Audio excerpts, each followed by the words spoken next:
Howdy folks, I want to quickly bring you through how to do a food log. So once you decide to start your health and fitness journey and you want to look at your nutrition in order to lose some weight, some body fat and even put on some muscle, doing a food log is pretty useful because you get a state of the nation report. If you want to know how to get somewhere, it's pretty useful to know where are you right now in order to put it into Google Maps and get from A to B. So the first thing to do is to choose your method. How am I going to track my food? How am I going to measure my calories, my protein, and anything else that you're looking at? I usually recommend one of two things: MyFitnessPal, the app on your phone, or just a handwritten journal.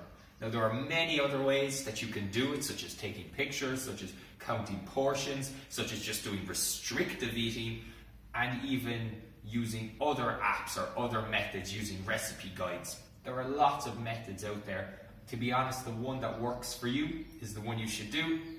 But if you're not sure, if you've never done it before, I'd recommend MyFitnessPal if you're okay with technology and phones, or the handwritten journal if you prefer to do that.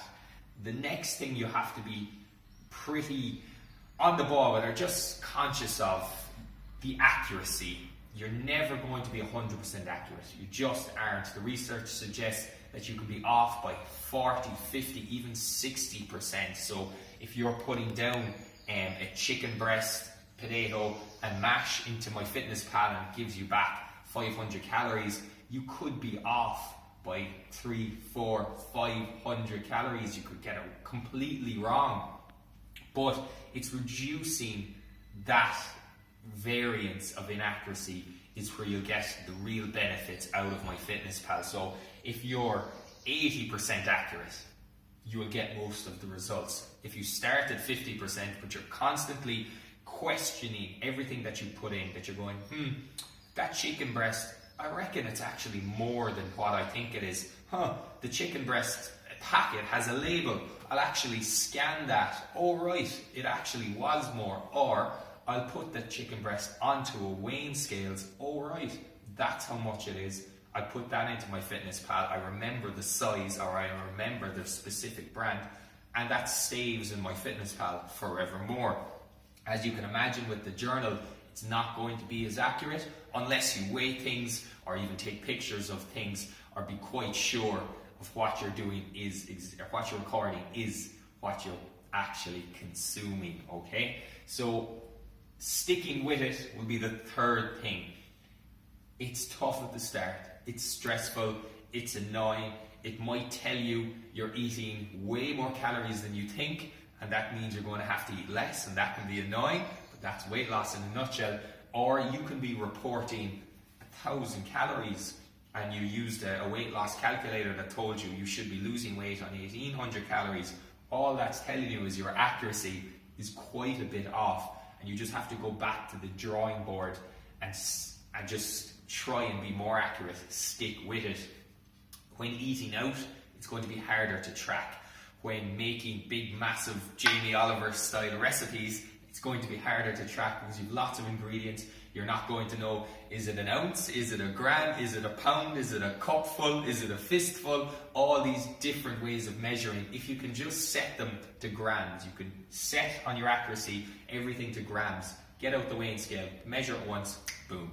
Even if you make a big huge stew, the Owen stew, and I have 10 ingredients, well, I can put into MyFitnessPal my recipe, Owen stew, call it that, and then put in my ingredients once, and I have it saved there forevermore. And then if I have, a huge pot of it, and I take out one ladle, I can actually put a bowl on the weighing scales, zero it, then put in a ladle. Okay, that was a quarter of Owen stew. That means when I put it in, I put in Owen stew, and I put in 0.25. That's exactly, or that's as accurate as I can be, or that's as accurate as I need to be, okay? Signpost your success. The log is the process, the new body is the outcome. So to know our process is working, if we're achieving our outcome, then we know. measurements around your midsection, pictures, calculating your body fat, the scales, all these things are your outcome. And if you're getting towards them, you're achieving them, you're progressing, then everything that you're doing here is working. That you are being accurate enough.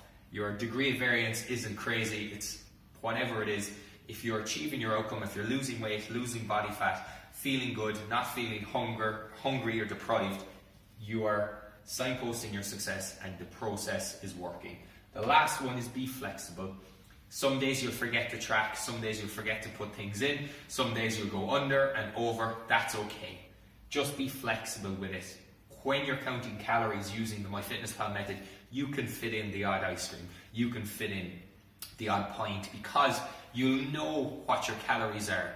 You'll know what maintains your weight, you'll know what helps you lose weight. So if you want to go for a Chinese or have a session, you can say, right, I'll cut my calories a little bit during the week so I can go for my few pints on the weekend, or I can go for my few pints on the weekend, go over by 400 or 500 calories and just say, right, I'm just not losing weight this week, but I'll go and lose some weight next week. And that lets you live your life, adhere to all of this, and get to your success at the end of the day.